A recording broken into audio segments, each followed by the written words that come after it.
દ્વારકાના ખેડૂતો મુશ્કેલીમાં, જિલ્લાને દુષ્કાળગ્રસ્ત જાહેર કરવા માંગ। પૂરતા પ્રમાણમાં વરસાદ છે નહીં એટલે દ્વારકા જિલ્લાને દુષ્કાળગ્રસ્ત જાહેર કરવામાં આવે। દેવભૂમિ દ્વારકા જિલ્લામાં વરસાદ ખેંચાતા ખેડૂતો અને પશુપાલકોની મુશ્કેલીમાં સતત વધારો થઈ રહ્યો છે, ત્યારે જિલ્લાને દુષ્કાળગ્રસ્ત જાહેર કરવાની માંગ સાથે ખેડૂતો હવે સરકાર સમક્ષ પહોંચ્યા છે। દેવભૂમિ દ્વારકા જિલ્લાના ખેડૂતોના આગેવાનોએ પ્રાંત અધિકારીને આવેદનપત્ર આપી જિલ્લાને દુષ્કાળગ્રસ્ત જાહેર કરવાની માંગ કરી છે। સાથે જ ચાલુ વર્ષનું પાક ધિરાણ સંપૂર્ણપણે માફ કરવામાં આવે તેવી પણ સરકાર સમક્ષ રજૂઆત કરવામાં આવી છે। ખેડૂતોના જણાવ્યા મુજબ વરસાદના અભાવે ખેતીના પાક પર સંકટ ઊભું થયું છે।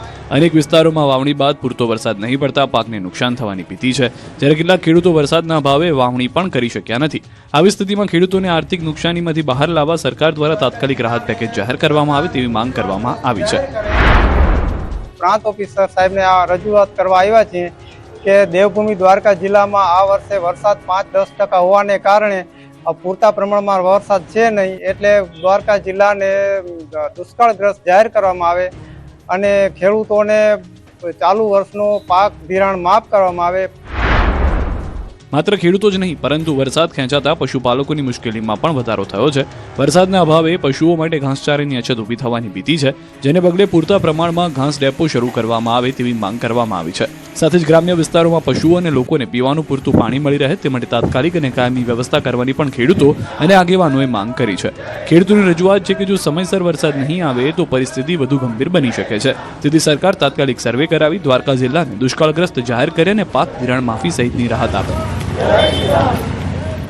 રાજ્યમાં વરસાદની 5 સિસ્ટમ સક્રિય, 9 જિલ્લામાં ભારે વરસાદનું એલર્ટ।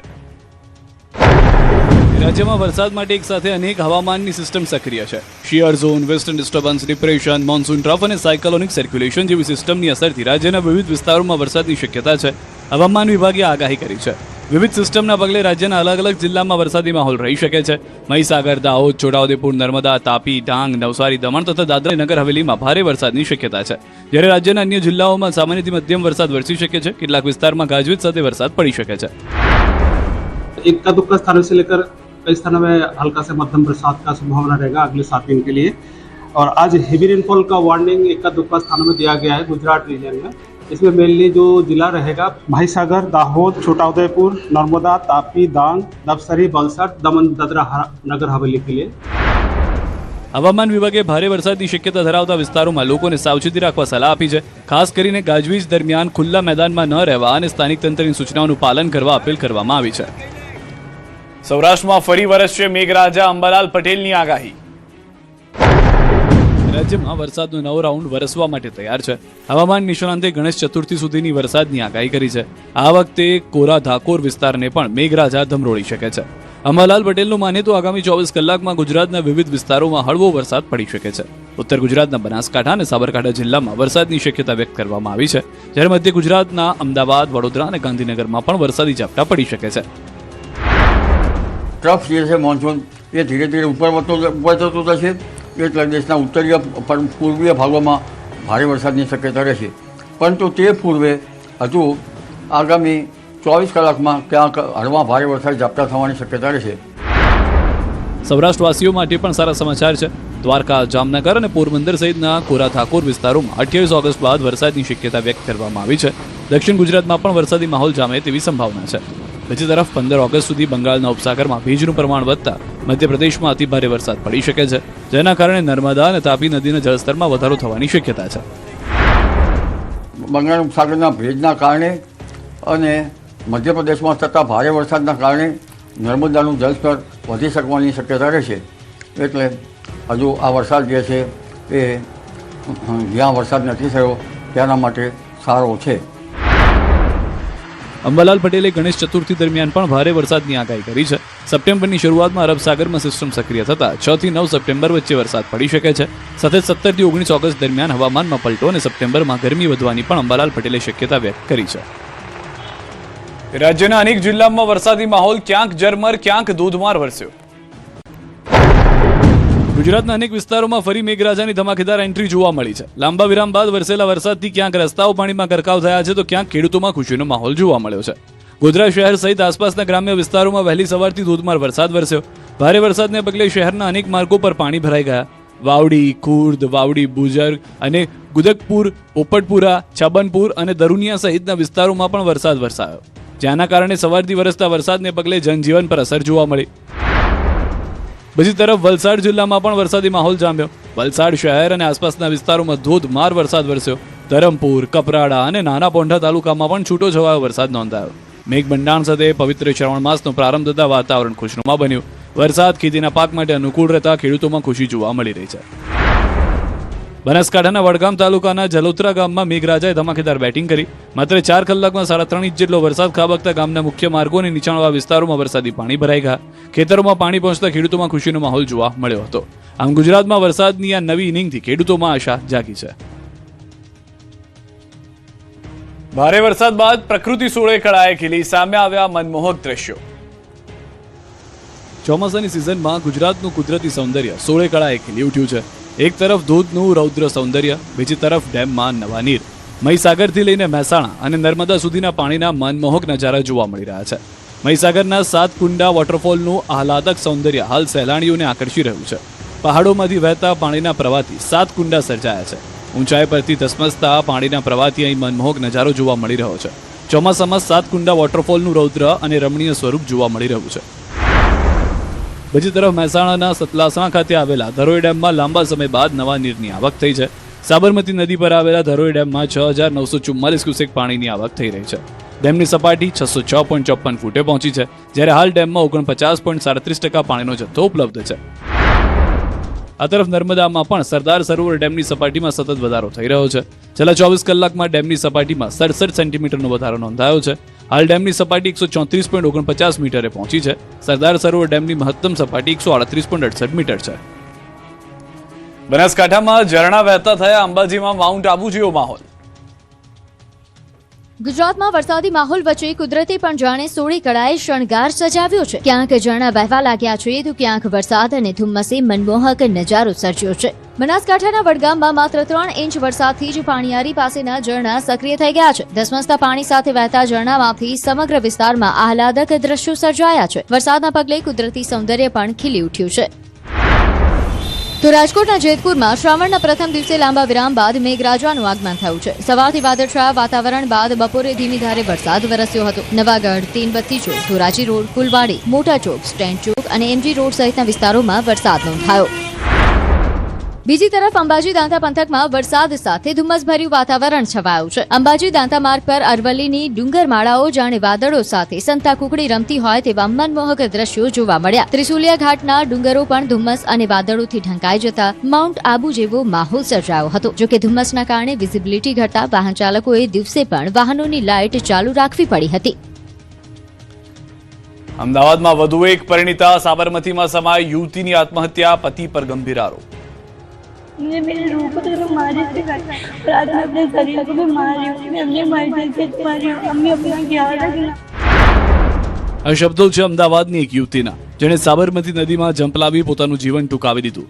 યુવતી આત્મહત્યા પહેલા એક વિડીયો બનાવ્યો, જેમાં તે તેના પતિ પર ગંભીર આરોપ લગાવી રહી છે. યુવતી તેના પતિને કહી રહી છે કે આવું થોડું હોય યાર, તું મારા માટે ગમે તે કરવા તૈયાર હતી, તારા પગમાં પડી, તારા માટે બધું કર્યું, છતાં તે મને ડિવોર્સ આપી દીધા.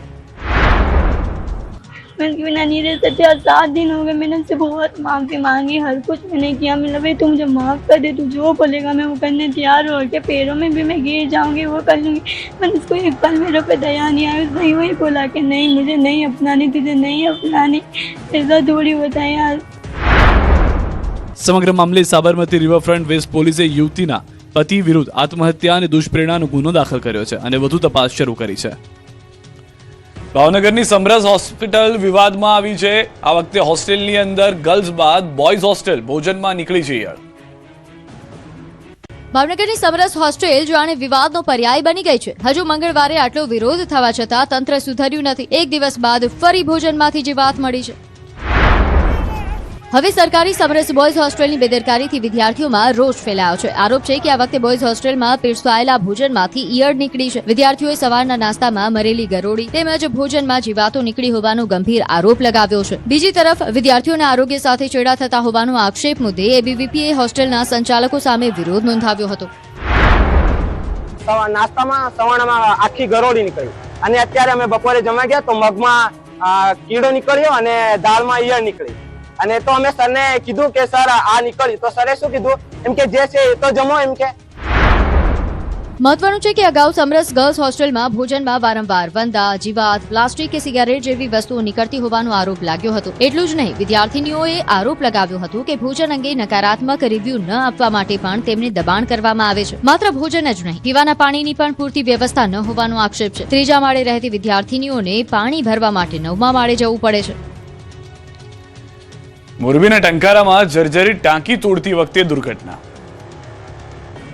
મોરબીના ટંકારાના હીરાપર ગામે જર્જરિત ટાંકીને પાડવાની કામગીરી દરમિયાન અકસ્માત સર્જાયો. ટાંકી નિર્ધારિત દિશાના બદલે વિરુદ્ધ દિશામાં પડતા આસપાસની મિલકતોને નુકસાન પહોંચ્યું છે. જર્જરિત ટાંકીને પાડવાની કામગીરી ચાલી રહી હતી. આ દરમિયાન ટાંકી અચાનક વિરુદ્ધ દિશામાં ઢળવા લાગી હતી. દ્રશ્યોમાં જોઈ શકાય છે કે પળવારમાં જ ટાંકી ધડાકાભેર મકાન અને દુકાનો પર પડે છે અને બધું જ તહેશ નહેશ કરી નાખે છે.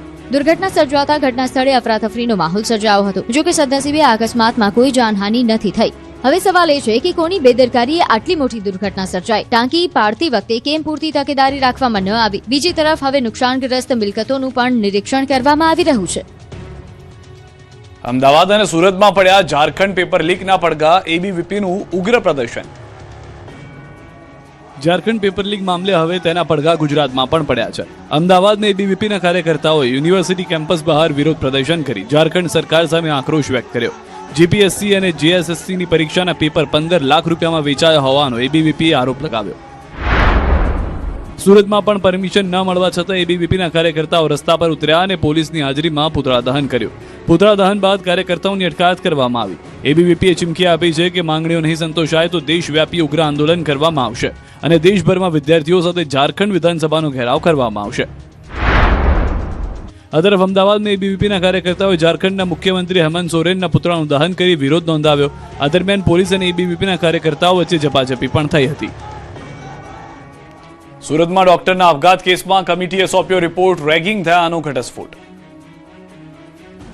સુરતમાં ડોક્ટરના આપઘાત કેસમાં તપાસ કમિટીએ પોતાનો રિપોર્ટ સોંપતા મોટો ખુલાસો થયો છે. તપાસ કમિટીના પ્રાથમિક રિપોર્ટમાં રેગિંગ થયા હોવાનું તારણ સામે આવ્યું. જો કે રેગિંગ અને ડોક્ટરના અપમૃત્યુ વચ્ચે સીધી કડી ન હોવાનું પણ જણાવાયું છે. રિપોર્ટમાં રેગિંગની ઘટના સામે આવ્યા છતાં અપમૃત્યુને અલગ મુદ્દો ગણાવવામાં આવ્યો હોવાના કારણે હવે સમગ્ર મામલે સવાલો ઉઠી રહ્યા છે. રેગિંગની જાણ હોવા છતાં ફેકલ્ટી દ્વારા કાયદેસરની કાર્યવાહી કરવાના બદલે સમાધાનનો રસ્તો અપનાવવામાં આવ્યા હોવાની પણ વિગતો સામે આવી છે. આ મામલે હવે 4 વિદ્યાર્થીઓ વિરુદ્ધ પોલીસ સ્ટેશનમાં રેગિંગની ફરિયાદ નોંધાવવામાં આવી છે. સાથે જ સમગ્ર ઘટનામાં બેદરકારી બદલ ડીન સામે પણ કાર્યવાહી કરવામાં આવનાર હોવાનું સામે આવ્યું છે. બીજી તરફ કાર્યવાહી શરૂ થવાની વચ્ચે મેડિકલ કારણો આગળ ધરી ડીન રજા પર ઉતરી ગયા છે. ત્યારે સવાલ એ છે કે રેગિંગની જાણ હોવા છતાં સમાધાન કેમ કરાવવામાં આવ્યું અને જો રેગિંગ થયું હોવાનું તપાસ કમિટીના રિપોર્ટમાં સામે આવ્યું છે તો તેની જવાબદારી કોની? શ્રાવણમાં ભેળસેળિયા ચેતી જજો, ફરાળી લોટથી લઈને પનીર સુધીની ખાદ્ય ચીજોનું થશે ચેકિંગ. અમદાવાદમાં પવિત્ર શ્રાવણ માસ શરૂ થતાં જ ભેળસેળિયા વેપારીઓ સામે તંત્રએ કમર કસી છે. ભાવિકોની આસ્થા સાથે છેડા કરનારા વેપારીઓને છોડવામાં નહીં આવે. ફૂડ એન્ડ ડ્રગ્સ વિભાગ દ્વારા શ્રાવણ માસ દરમિયાન ખાસ અભિયાન હાથ ધરવામાં આવશે. આ માટે સ્પેશિયલ ટીમ બનાવીને ખાદ્ય પદાર્થનું સઘન ચેકિંગ અને તપાસ કરવામાં આવશે. ખાસ કરીને શ્રાવણ માસમાં ઉપયોગમાં લેવાતા ફરાળી લોટમાં ભેળસેળ કરતા વેપારીઓ સામે કાર્યવાહી કરવામાં આવશે. સાથે જ એનાલોગ પનીરનું વેચાણ કરતા વેપારીઓ સામે પણ તંત્રએ તવાઈ બોલાવી છે. તંત્રનું સ્પષ્ટ કહેવું છે કે ભાવિકોની આસ્થા સાથે કોઈ પણ પ્રકારની છેડછાડ ચલાવી લેવામાં આવશે નહીં. ભેળસેળયુક્ત ખાદ્ય પદાર્થનું વેચાણ કરતા વેપારીઓ સામે નિયમ મુજબ કડક કાર્યવાહી કરવામાં આવશે. ભેળસેળયુક્ત ખાદ્ય પદાર્થો સામેની લડતમાં મીડિયાએ પણ મહત્વની ભૂમિકા ભજવી હોવાનું તંત્રએ જણાવ્યું છે. સરકારનું એક જ ધ્યેય છે કે રાજ્યના એક પણ નાગરિકને ભેળસેળયુક્ત ખોરાક ન મળે. ત્યારે શ્રાવણ માસ દરમિયાન ફૂડ એન્ડ ડ્રગ્સ વિભાગની તમામ ટીમ આ સ્પેશિયલ ડ્રાઈવમાં કેટલી અસરકારક સાબિત થાય છે તેના પર સૌની નજર છે. સાગબારામાં જંગલ જમીન વિવાદ મુદ્દે જંગ યથાવત, 6ઠ્ઠા દિવસે ખેડૂતોના ધરણા યથાવત. નર્મદાના સાગબારામાં જંગલ જમીનના વિવાદને લઈને આદિવાસીઓના હિંસક ધરણાનો આજે 6ઠ્ઠો દિવસ છે. જંગલ જમીનના ખેડાણ મુદ્દે આદિવાસી ખેડૂતો પોતાની માંગ પર મક્કમ છે અને સરકાર તરફથી ન્યાય ન મળે ત્યાં સુધી ધરણા ચાલુ રાખવાની ચીમકી આપી છે. જે દરમિયાન આજે ડેડિયાપાડાના ભાજપના આગેવાનો અને નેતાઓ ધરણા સ્થળે પહોંચ્યા. પૂર્વ મંત્રી મોતીલાલ વસાવા અને ભાજપ આગેવાન શંકર વસાવા સહિતના નેતાઓએ આદિવાસી ખેડૂતોની સાથે મુલાકાત કરી. ભાજપના નેતાઓએ ખેડૂતો સાથે ધરણામાં બેસીને સરકાર સમક્ષ તેમની રજૂઆત પહોંચાડવાની ખાતરી આપી. જંગલ જમીનના ખેડાણને લઈને ચાલી રહેલા વિવાદનો વહેલી તકે ઉકેલ આવે તે માટે સરકાર સમક્ષ રજૂઆત કરવાની વાત પણ કરવામાં આવી છે. બીજી તરફ હવે આ મુદ્દે રાજકીય ગરમાવો વધવાની શક્યતા છે. આવતીકાલે કોંગ્રેસના નેતાઓ પણ ધરણા સ્થળે પહોંચશે. કોંગ્રેસ પ્રદેશ પ્રમુખ અમિત ચાવડા, ધારાસભ્ય આનંદ પટેલ સહિતના આગેવાનો આદિવાસી ખેડૂતોને મળીને તેમની રજૂઆત સાંભળશે. આમ છઠ્ઠા દિવસે પણ આદિવાસી ખેડૂતોના ધરણા યથાવત છે. વડોદરામાં વેપારીના ઘરના ફળિયામાં ઘૂસીને એક શખ્સે કાર સળગાવી, ઘટના સીસીટીવીમાં કેદ. વડોદરામાં ફરી અસામાજિક તત્વો બેફામ બન્યા છે. શહેરના આજવા રોડ પર એક શખ્સે વેપારીની મોંઘીદાટ કાર સળગાવી દીધી. દાવો છે કે આરોપી અને વેપારી વચ્ચે 4.5 કરોડ રૂપિયાના પોન્ઝી સ્કીમ મુદ્દે વિવાદ ચાલી રહ્યો હતો. વેપારી પર કેસમાં સમાધાન કરવા માટે દબાણ કરાઈ રહ્યું હતું. વેપારી ન માનતા તેની કાર સળગાવી દેવાઈ.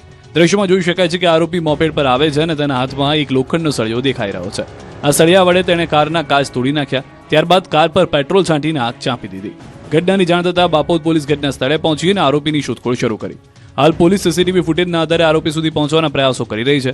4.5 કરોડના પોન્ઝી વિવાદને કારણે જ આ હુમલો થયો છે કે પછી તેની પાછળ કોઈ અન્ય કારણ છે તે અંગે પોલીસ તપાસ બાદ વધુ હકીકત સામે આવશે. પૂર્વ અધિક કલેક્ટર કેતકી વ્યાસ પર સકંજો, 3.5 કરોડથી વધુની અપ્રમાણસર મિલકત મુદ્દે તપાસ તેજ. અમદાવાદમાં કેતકી વ્યાસ વિરુદ્ધ અપ્રમાણસર મિલકતનો ગુનો નોંધાયા બાદ હવે તપાસનો ધમધમાટ શરૂ થયો છે. એસીબીની ટીમે કેતકી વ્યાસની ધરપકડ કર્યા બાદ તેમની મિલકતો અંગે તપાસ તેજ કરી છે.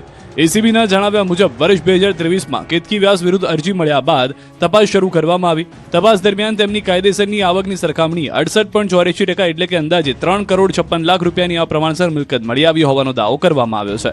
આ મામલે ગુનો નોંધાયા બાદ કેતકી વ્યાસના આગોતરા જામીન નામંજૂર થયા. ત્યારબાદ અમદાવાદ ક્રાઇમ બ્રાન્ચની મદદથી શેલામાંથી તેમની ધરપકડ કરવામાં આવી. કેતકી વ્યાસ વર્ષ 2001માં ચીફ ઓફિસર તરીકે જોડાયા. તપાસમાં જમીન, મકાન અને વાહનો જેવી સંપત્તિ એકત્રિત કરી હોવાની વિગતો સામે આવી. એસીબીના જણાવ્યા પ્રમાણે મોટાભાગની મિલકતો માતા પિતાના નામે વસાવવામાં આવી હોવાની પણ તપાસમાં માહિતી મળી છે. હવે ધરપકડ બાદ એસીબીની ટીમે કેતકી વ્યાસને સાથે રાખીને વધુ તપાસ હાથ ધરી છે.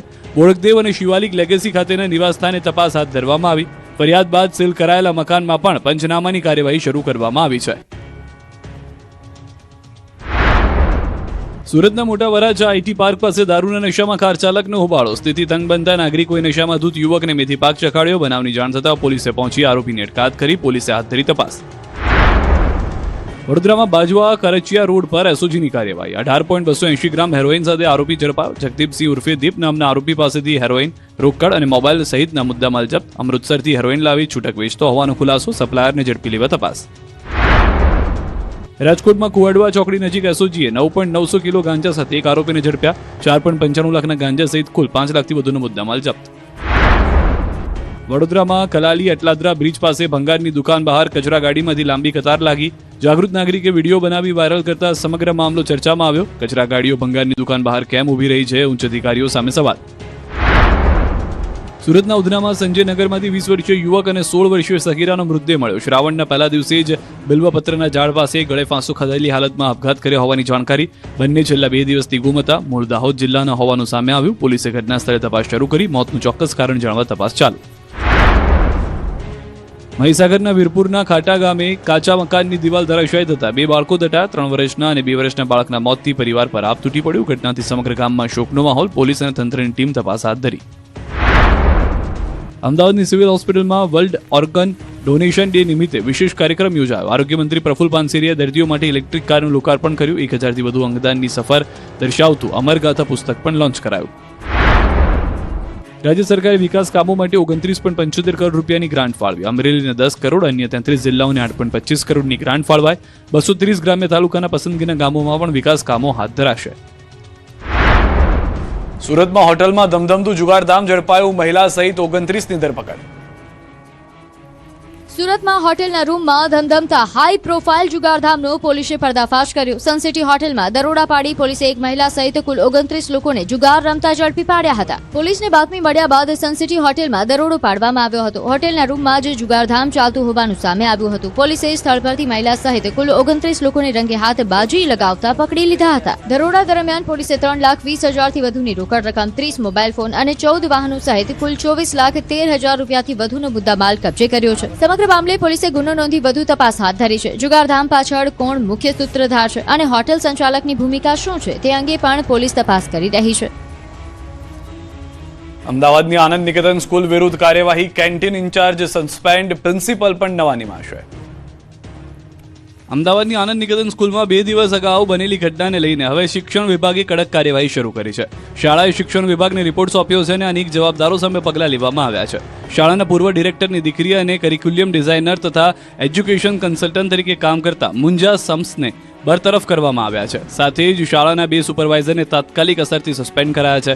ઉપરાંત શાળામાં નવા પ્રિન્સિપલની નિમણૂક કરવાની પ્રક્રિયા પણ શરૂ કરી દેવામાં આવી છે. જ્યારે આનંદ નિકેતન કેન્ટીનના ઇન્ચાર્જને પણ સસ્પેન્ડ કરવામાં આવ્યા. હવે ફૂડ એન્ડ સેફ્ટી વિભાગનું ક્લિયરન્સ મળ્યા બાદ જ કેન્ટીન ફરી શરૂ કરી શકાશે.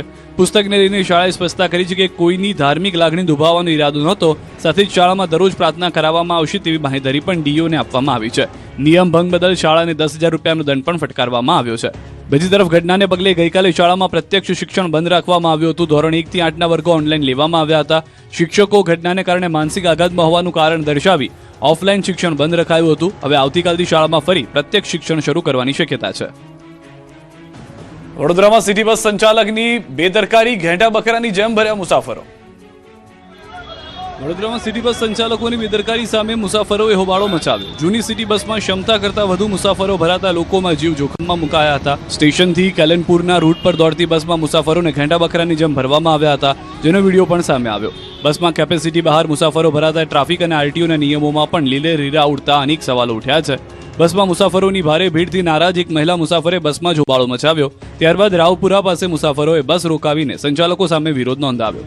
હવે સવાલ એ છે કે મુસાફરોની સુરક્ષા સાથે ચેડા કરતી આ બેદરકારી સામે તંત્ર ક્યારે કાર્યવાહી કરશે. સુરતમાં યોજાઈ ભવ્ય તિરંગા યાત્રા. ડુમસ રોડ પર વાય જંકશનથી રાહુલ રાજ મોલ સુધી તિરંગા યાત્રાનું આયોજન કરવામાં આવ્યું. આ તિરંગા યાત્રામાં નાયબ મુખ્યમંત્રી હર્ષ સંઘવી, CR પાટીલ અને સુરતના રાજકીય આગેવાનો જોડાયા હતા. પહેલા રાજકીય આગેવાન સાથે બાળકો અને પોલીસ અલગ અલગ કમાન્ડો ટીમ અને BSFની ટીમ પણ જોડાઈ હતી. આરોગ્ય મંત્રી પ્રફુલ પાનસેરિયા, મેયર અને ડેપ્યુટી મેયર પણ તિરંગા યાત્રામાં જોડાયા. તો દ્રશ્યોમાં પણ આપ જોઈ રહ્યા છો, CR પાટીલ જોવા મળી રહ્યા છે, ડેપ્યુટી CM ત્યાં ઉપસ્થિત જોવા મળી રહ્યા છે. ભાજપના કેટલાક કાર્યકર્તાઓ કે જેઓ પહેલા હોદ્દા પર હતા તેઓ પણ ત્યાં જોવા મળી રહ્યા છે. સાંસદ મુકેશ દલાલ પણ ત્યાં આગળ છે. આરોગ્ય મંત્રી પણ ત્યાં ઉપસ્થિત જોવા મળી રહ્યા છે. તો સ્વાતંત્ર્ય દિવસ પહેલા ગુજરાત દેશભક્તિના રંગે રંગાયું. તિરંગા યાત્રા અને શૌર્યનું પ્રદર્શન. દેશના 80માં સ્વાતંત્ર્ય પર્વને લઈને સમગ્ર દેશમાં દેશભક્તિનો માહોલ મળી રહ્યો છે જોવા માટે. ત્યારે હર ઘર તિરંગા અભિયાન અંતર્ગત નેતાઓથી લઈને સામાન્ય નાગરિકો સુધી સૌ તિરંગા સાથે જોડાઈ રહ્યા છે. કેન્દ્રીય ગૃહમંત્રી અમિત શાહે પોતાના નિવાસસ્થાને તિરંગો લહેરાવી રાષ્ટ્રધ્વજને સલામી આપી અને દેશવાસીઓને પણ હર ઘર તિરંગા અભિયાનમાં જોડાવા આહવાન કર્યું. મુખ્યમંત્રી ભૂપેન્દ્ર પટેલે ગાંધીનગરમાં પોતાના નિવાસસ્થાને અગાસી પર તિરંગો લહેરાવ્યો. તો ભાજપ પ્રદેશ અધ્યક્ષ જગદીશ વિશ્વકર્માએ પણ અમદાવાદમાં પોતાના નિવાસસ્થાને તિરંગો લહેરાવી હર ઘર તિરંગા અભિયાનમાં જોડાયા. તો રાજકોટમાં મહાનગરપાલિકા દ્વારા ભવ્ય તિરંગા યાત્રા યોજાઈ, જેમાં મોટી સંખ્યામાં શહેરીજનો જોડાયા. રાજકોટના રસ્તા જાણે દેશભક્તિના રંગે રંગાયા હતા. આકર્ષક દ્રશ્યો જોઈ શકાય છે કે દૂર દૂર સુધી માત્ર તિરંગો જ દેખાઈ રહ્યો છે. બીજી તરફ નવસારીમાં વરસાદ વચ્ચે પણ ભવ્ય તિરંગા યાત્રા યોજાઈ હતી. ભારત માતા કી જય અને જય હિન્દના નારાથી શહેર ગુંજી ઉઠ્યું. વરસાદમાં પણ બાળકો અને યુવાનો મક્કમતાથી યાત્રામાં આગળ વધ્યા. આમ તિરંગાની આન બાન અને શાન સાથે ગુજરાતમાં હર ઘર તિરંગા અભિયાન દેશભક્તિના રંગે રંગાઈ ગયું છે. આ વર્ષે દેશના 80માં સ્વાતંત્ર્ય પર્વ અને વંદે માતરમને 150 વર્ષ પૂર્ણ થવાની ઉજવણીની થીમ પર અભિયાન યોજાઈ રહ્યું છે. સમગ્ર ગુજરાતમાં 70 લાખથી વધુ ઘરો પર તિરંગો લહેરાવવાનો લક્ષ્યાંક છે.